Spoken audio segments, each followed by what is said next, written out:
Pong Krell, le Jedi tombé du côté obscur. Pong Krell était un maître Jedi, Bézalisque et général de l'armée clone. 20 ans avant la bataille de Yavin, il commanda les renforts aux troupes du général Skywalker, participant à la prise d'Umbara, nouvelle alliée des séparatistes. Juste après, il remplacera Anakin, rappelé à la capitale par le chancelier Palpatine. Et là commence le cauchemar des clones de la 501e. Leurs assauts s'enchaînent, menés par un général Jedi impitoyable qui méprise profondément les clones. Habitué à la souplesse, la créativité et au respect mutuel d'Anakin, il refuse de les appeler par leur surnom. Pour lui, ce sont des matricules et leur infériorité hiérarchique doit leur être rappelée. Et à la moindre contestation, il se montre menaçant. Pong Krell est réputé pour ses exploits au front, mais cela a un prix, un tribut qu'il estime légitime à payer, la vie de ses hommes. Peu importe le nombre des sacrifices, peu importe les moyens, pourvu qu'un objectif soit accompli. Il va même jusqu'à refuser le repos de ses troupes, surmenées depuis plusieurs heures, la rapidité du succès n'étant pas une option. Assaut après assaut, il forcera ses hommes à mener des offensives les plus frontales les unes que les autres,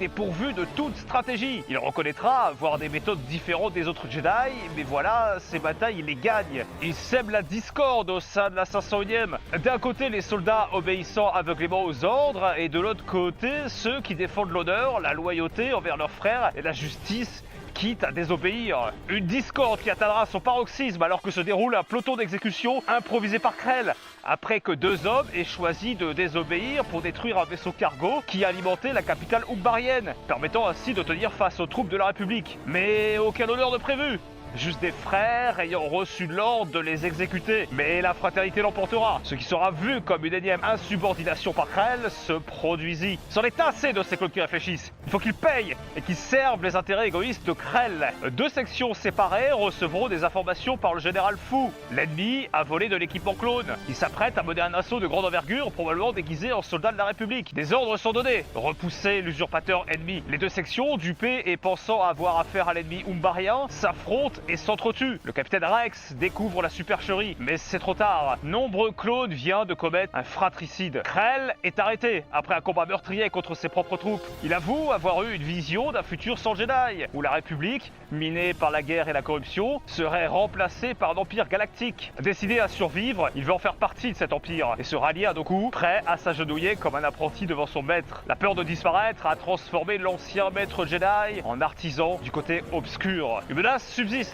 S'il est libéré par les Umbariens, Krell livrera à l'ennemi des informations fatales pour la République. Rex le tient en joue, mais hésite. C'est finalement Dogmal, le clone le plus trompé par Krell, à cause de sa loyauté aveugle, qui appuie sur la détente, guidé cette fois par son libre arbitre.